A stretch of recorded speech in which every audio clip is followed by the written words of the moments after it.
Hi friends, welcome back to your TV classroom. Today is Thursday, March 11th, first graders. Can you believe it? Mr. Kevin, can you believe it's already March 11th? March 11, I know. Time flies when you're having fun at the TV classroom, that's for sure. So friends, before we get going, let's check in with ourselves. Let's check in with our zone. How are you doing? How are you feeling? Mr. Kevin, how are you today? I am in the green zone, Awesome. Mrs. Wally, and how about you? You know, earlier I was in the green zone, but I'm kind of in the yellowy green zone. My brain's feeling a little racy. But I'm not like in the yellow zone. I'm just not quite in the green zone. So I'm aware of that, and I'm reminding myself that I don't need to think about all those other things right now. Right now I need to focus on first grade and math. So I'm gonna tell my brain, focus, brain, focus. Focus. Yes. Friends, make sure to tell someone around you how you're feeling and ask how they're feeling as well. Let's take a look at our subitizing today. How many do you see? Mr. Kevin, how many do you see? 6. How did you see your 6, Mr. I Kevin? saw 3 on the top, 3 on the bottom. Awesome. That's how I saw it too. Yep. Oh, wrong color. I have a hunch that some people might have seen it this way. I'm gonna use my highlighter for this. 2, 4, 6. Oh, They might have done that. yeah. How many do you see now, Mr. Kevin? 7. How did you know it was 7? Because it's just like the last slide, except there's one more. So you said there's, just like the last slide, so there's 6 and one more, and that makes 7. You know how I saw it? I knew it was 7, but I saw 4 on the top and 3 on the bottom, and I know 4 plus 3 is 7. Yeah. Ooh. How many do you see, Mr. Kevin? And now I see 8. You see 8? Yeah. Is that right? I don't know. Let's talk through it. How do Yeah. you see 8? Well, I see 5 red. Oh. Ha ha ha ha. Ah. Yeah. 5 see? plus 1 plus 3 is not 8. What did you do? Tell us. Tell us what's the mistake you made. I was not counting the white. Oh, you left off the Ball. white one. Yeah. 5 and 3 makes 8. 5 and 3 does make 8. That is a true statement, but it does not match the picture. Sometimes we can make true statements in math, but the answer's still wrong. That was tricky. So it's not 8. What is it? 9. It's 9 because you have 5 plus 3 plus 1. Friends, if my numbers look a little wobbly, there's something going on with my screen and it's making my numbers look really funny. Just in that one spot. So, oh well. So 9. Here's how I saw it. I saw 6 on the top and 3 on the bottom, and 6 plus 3 is 9. How many do you see now, Mr. Kevin? Is this a trick? No. It looks like the same, except, oh, there's 4 on the bottom this time. Yes, he figured it So now out. it's a full 10. Now it's a full 10 because just like last time, there was 9. See how it's doing that? Isn't that interesting? Yeah. I'm just gonna move over. There you go. 9, doing it again, plus 1 equals 10. Here's how I thought of it. Are you ready? I didn't even use numbers. I took this one and I just put it right here, and I knew that 5 and 5 was 10. I just knew that yeah. would make a tens frame. A tens and if frame. a tens frame is full, it's a 10. Pretty like cool, it. huh? Okay, how many are there now? 11. 11, how did you know? So we got 5 red on top, 5 red on bottom, and an extra white one on top. And then I saw 11, and I knew that this was 10 and 1, and that made 11. Yeah. I love that we see it in different ways because students see it in different ways, and so it helps them understand the ways they see it too. Today we are learning what makes 1 10, and how to make a 10, and then how to decompose it. So how to compose it, put it together, and how to decompose it, take it apart. You're gonna need 10 counters today. I'm gonna grab my counters right here. we're gonna be talking a lot about a tens frame. So if you would quickly draw a tens frame on your whiteboard, it just looks like a rectangle with a horizontal line down the middle. Horizontal means going across your board like that, like the horizon. This is a really good tip that my mom taught me when I was your age, was horizontal is like the horizon. The horizon is when you look at the sky, it is the space between the land and the sky, right? It's that line, and that line goes like this. So horizontal is like the horizon when you look outside, and vertical is the other way. And that's how I learned it. So horizontal line, then you're gonna make, right in the middle, you're gonna make one of your boxes. Because 5 is made of 2, 2, and 1. So put 1 in the middle, and then just split these ones in half, and these ones in half, and now you have a tens frame. It's almost perfect. These ones are a little big, but that's fine. Okay, make sure you have counters. I've got my counters. I've got red and yellow counters. It helps if you have 2 different colors, or 2 different things like maybe beans and pennies, or 1, 2, 3, 4, 5. So I've got 10. Okay, now we're ready to go. Okay, let's go back to the PowerPoint, Mr. Kevin. So it says use a number bond mat, which you don't have at home, but we have our counters and our tens frame to complete the equations. It says 10 is made up of what parts? So go ahead, make up a 10 using 2 parts on your whiteboard. I'm gonna do one, and it may be the same as yours, or it may be different. There's lots of ways to do it. You can show my whiteboard, Mr. Kevin. So we've been talking about making 10 a lot in first grade.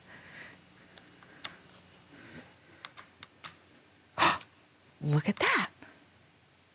So what would the equation be? What are the parts that I put in my tens frame?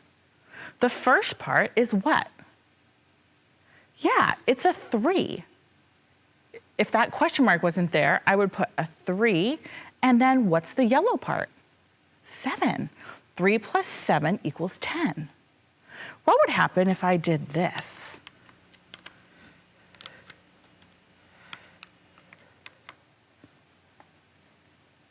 Now what's my equation? My first part is 7, and my second part is 3. My first part is 7, and my second part is 3. 7 and 3 make 10. It's the same thing, just in a different order. Order matters, but in adding, it can go in any order to get the answer. It's not like that with subtracting, but with adding and multiplying it is. The switcheroo. The switcheroo. Okay, it says make groups of 10 to find the missing addend. Mr. Kevin, can you show this up really close? The PowerPoint. Oh, perfect. Okay, so you're gonna do this on your whiteboard. I'm gonna do it on the screen. So what do you see here in this first problem? Look at this equation right here. This is what we're looking at. Whoops. My highlighter didn't select. Nope, wrong color. Oh boy, friends. There we go. This is what we're looking at for this first one. Do we know one of the parts? Yes. What part do we know? 6, that's our first part. So build 6 for the first part on your tens frame. Now, I don't even need to count it. I just know I fill in the top row and one more because 5 and 1 is 6. So what's the other part I'm gonna need to fill this all the way up? How many yellows do I need to draw to make this equal 10? Let's fill it in until it's all the way full.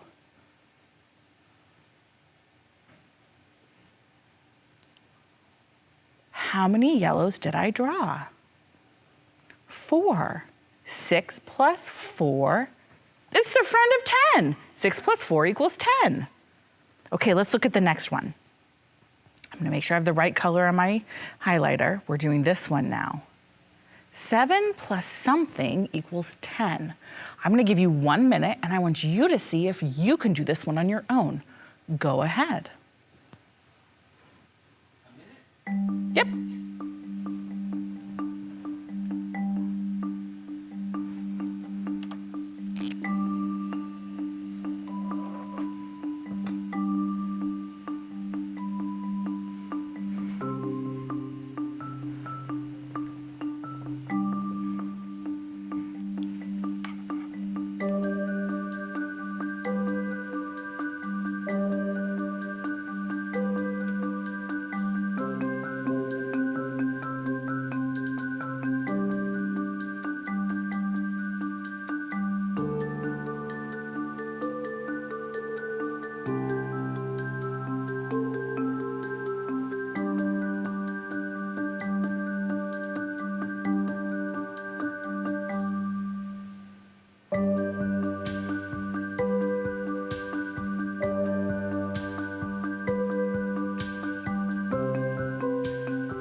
Mr. Kevin, can you show them my whiteboard? Take a look at what I did. I had 7, and then I put the other parts at the bottom. So I had 7 first, and then I had to add 3 more to get to 10. 7 plus 3 equals 10. Okay. Now, we get to make our own ways of making 10. So I'm going to give you 2 minutes, and I want you to show 2 different ways to make 10. Okay? Here you go. Ready? Go.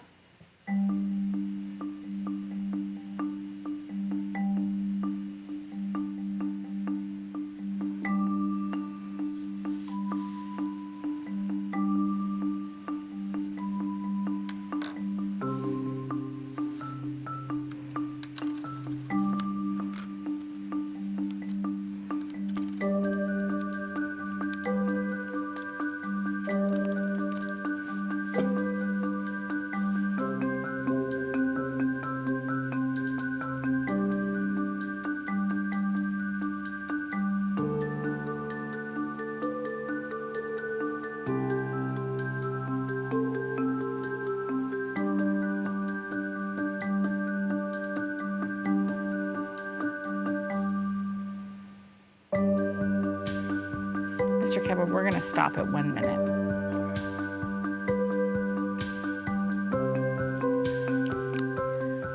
Perfect. Okay, friends. You could have chosen lots of ways. Mr. Kevin, can you show my board? So I'm going to make a 10. And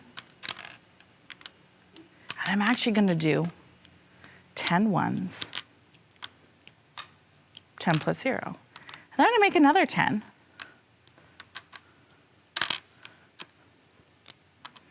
You should have 2 10s sitting on your board. Do you have 2 10s sitting on your board?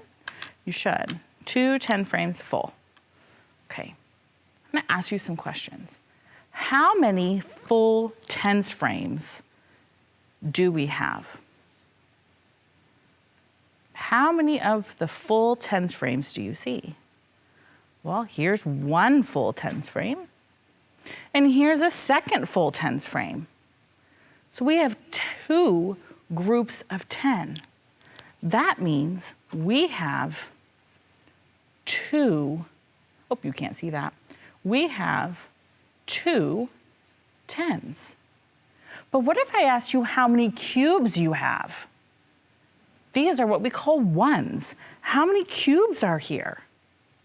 10, 20. We have 2 10s, but 20 ones. Nice job. All right. Take a look. This picture, it says blank 10 is the same as blank ones.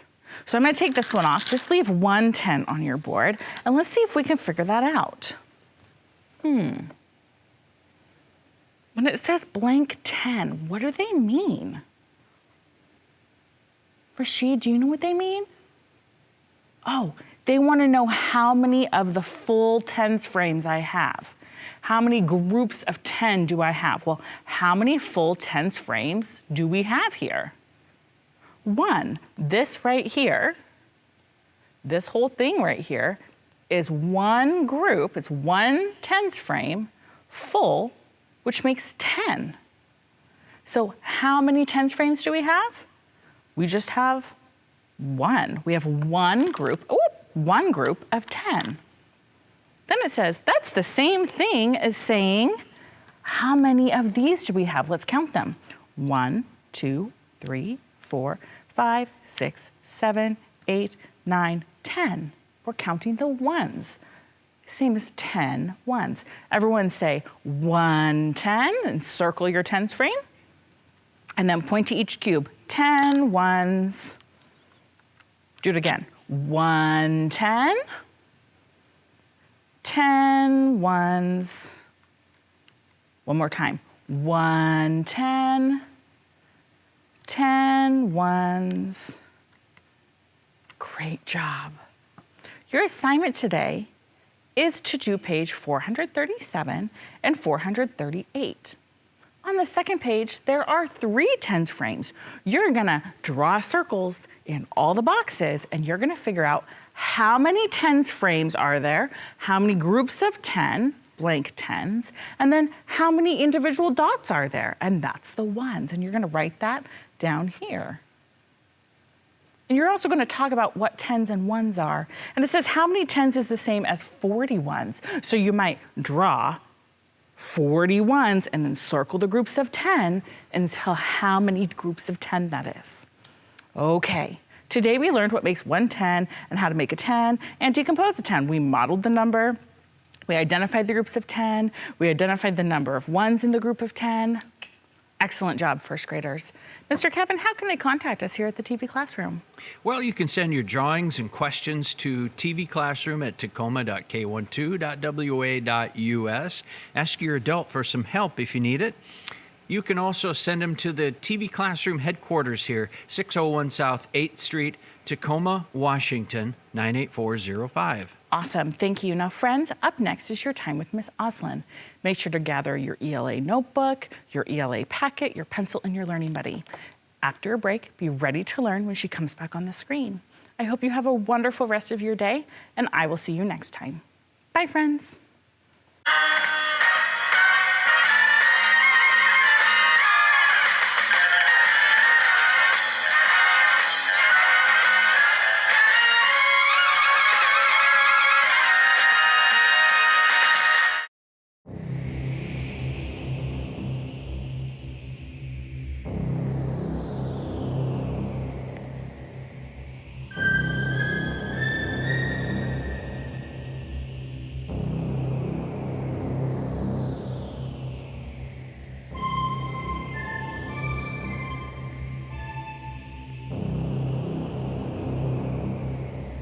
Rules. 1. You have 10 seconds to pick your crewmate. 2. A new timer will appear with an exercise for the crewmate you picked. 3. You will get 10 points for each correct crewmate and exercise you choose. 4. If you pick the imposter, you will lose all your points. 5. See how many points you can get. Good luck.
first graders, welcome back from your break. Excellent job gathering your materials and being ready to learn.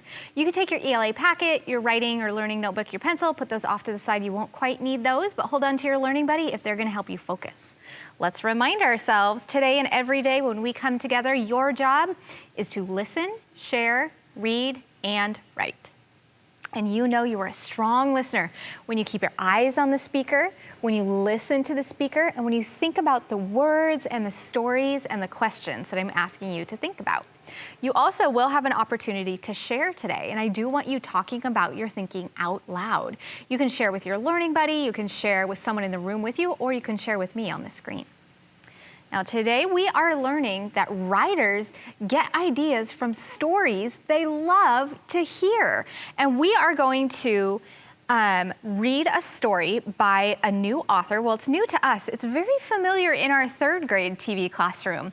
But our author today is Patricia Polacco. She's also the illustrator. And we're going to look at how she uses her family's personal history and the stories that are passed on in her family to write a story of her own. And then you are going to try that on as a writer today. Now, the story we're going to read is called The Keeping Quilt by Patricia Polacco. And Patricia, our author, in her real life, not just in the story, but in her real life, inherited a treasured keepsake, a quilt that had been in her family for a century, which is 100 years. And the quilt is something that the family keeps really close because it helps them always remember their home, which is from Russia. And later, because it represents all of their family stories that they tell and pass on from generation to generation. Now we're going to see how the quilt inspires them to tell stories.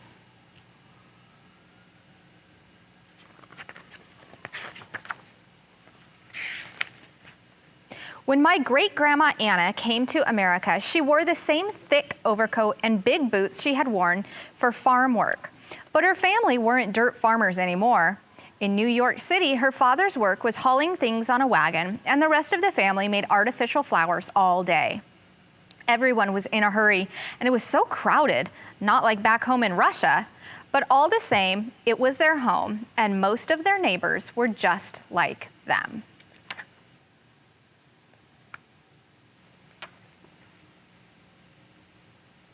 When Anna went to school, English sounded to her like pebbles dropping in a shallow water. Shh, shh, shh. In 6 months, she was speaking English. Her parents almost never learned, and so she spoke English for them too. The only thing she had left of back home Russia were her dress, and the babushka she liked to throw up in the air when she was dancing.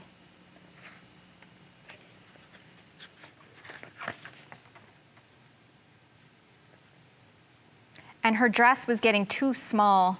After her mother had sewn her a new one, she took her old dress and babushka. Then from a basket of old clothes, she took Uncle Vladimir's shirt, Aunt Havala's nightdress, and an apron of Aunt Natasha's. "We will make a quilt to help us always remember home," Anna's mother said. "It will be like having the family in back home Russia dance around us at night."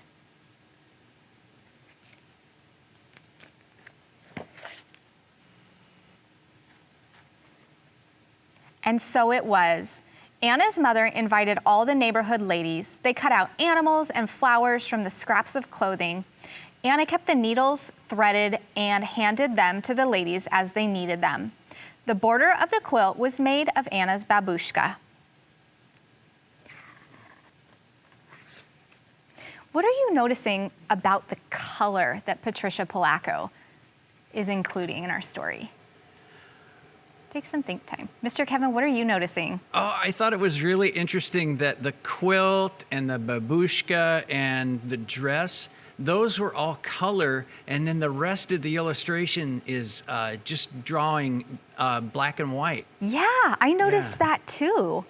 I wonder if it's because Patricia Polacco really wanted to draw our attention to the quilt and those items, and also kind of follow them through the story, because the dress looks pretty different now, doesn't it? Mm-hmm.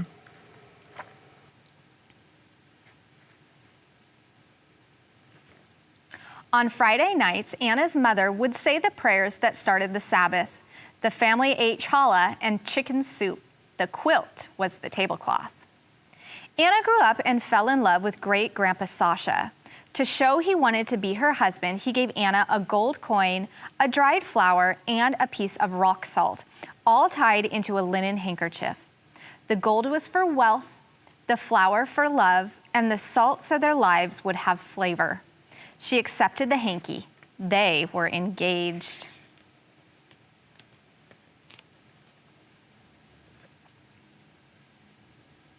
Under the wedding chuppah, Anna and Sasha promised each other love and understanding. After the wedding, the men and women celebrated separately.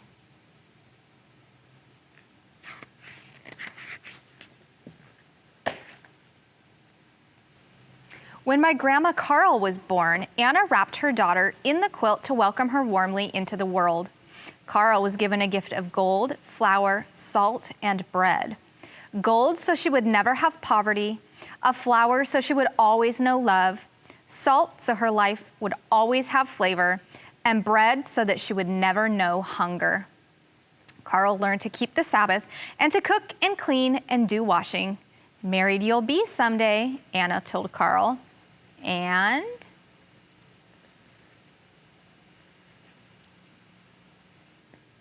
again, the quilt became a wedding chuppah, this time for Carl's wedding to Grandpa George.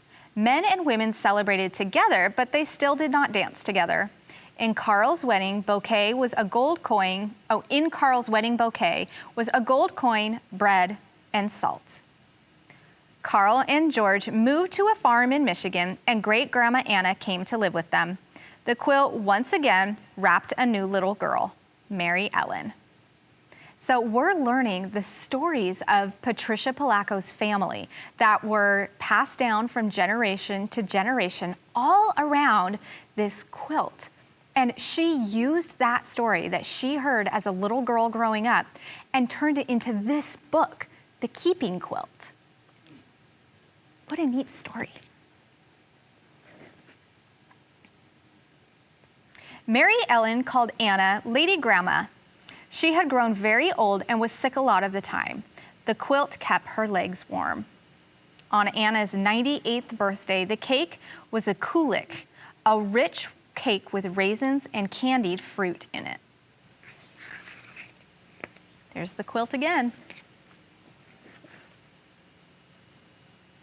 When great-grandma Anna died, prayers were said to lift her soul to heaven. My mother, Mary Ellen, was now grown up.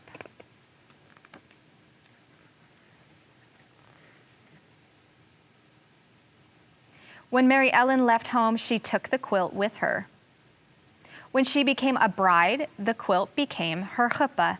For the first time, friends who were not Jews came to the wedding. My mother wore a suit, but in her bouquet were gold, bread, and salt.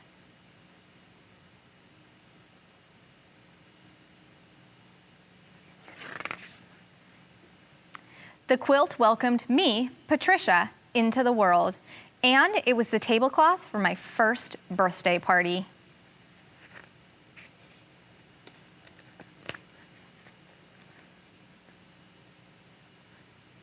At night, I would trace my fingers around the edges of each animal on the quilt before I went to sleep. I told my mother stories about the animals on the quilt.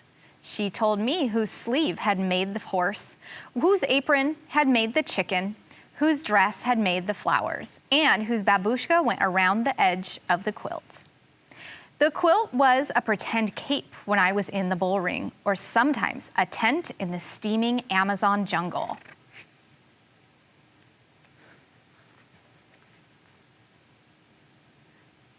At my wedding to Enzo Mario, men and women danced together. In my bouquet were gold, bread, and salt, and a sprinkle of wine so I would always know laughter. There's the quilt again at Patricia Palaco's wedding.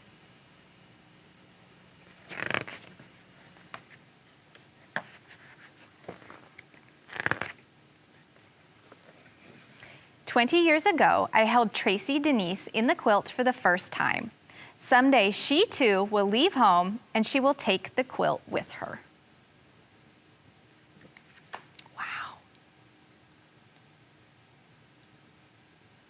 Just getting to, there we go. Whew.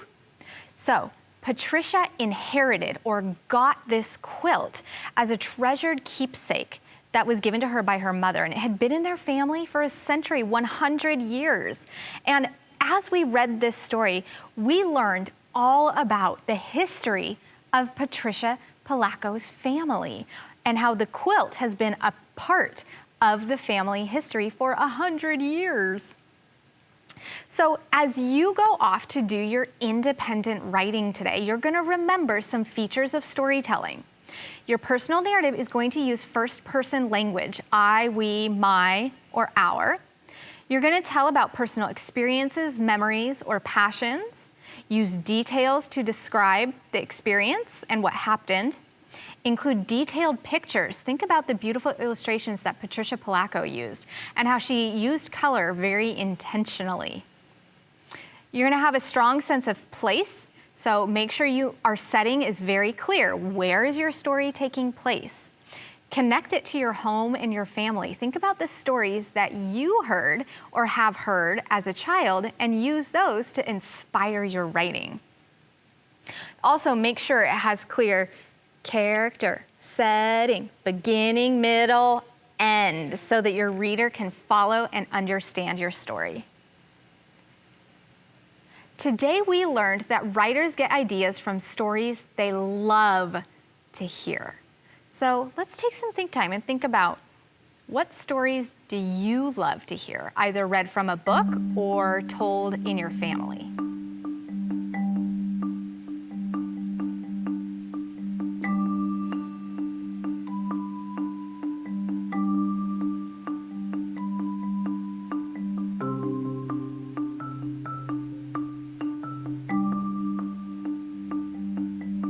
Turn in, tell your learning buddy what you're thinking.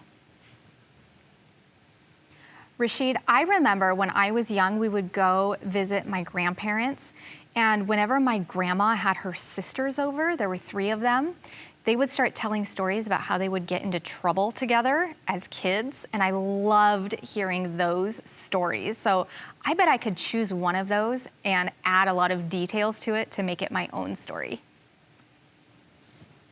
Now, first graders, that's going to be your independent work today. First, I want you noticing in your books how your author has included details in their writing, how it has a clear character, setting, beginning, middle, end, how the details in the pictures also help make it really clear what is happening in the story. You're going to continue tracking your reading goals, and then for writing, you're going to think about that story that you love to hear and use that to start a draft of your own story. And we would love to see your writing. Mr. Kevin's going to tell you how you can send it to us here at our TV classroom. Well, first graders, you can send it to TV Classroom at tacoma.k12.wa.us. If you need any help with that, you can just ask your adult. And we also would encourage you to mail something to us here to TV Classroom Headquarters, 601 South 8th Street, Tacoma, Washington, 98405. Thank you, Mr. Kevin. All right, now it's time for our affirmation. This is the time of the day when we say positive things about ourselves before we go off to complete our independent work. Today, your affirmation is, my story matters. Practice saying that out loud with me. My story matters. Excellent job today, first graders. I hope you have a great rest of your day, and I look forward to seeing you back here next time in our TV classroom. Bye.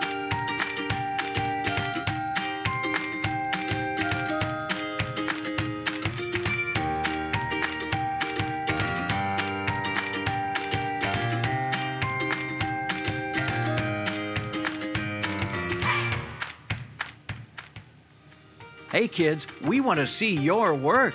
Just send your pictures and your stories to TV Classroom, 601 South 8th Street, Tacoma, Washington, 98405.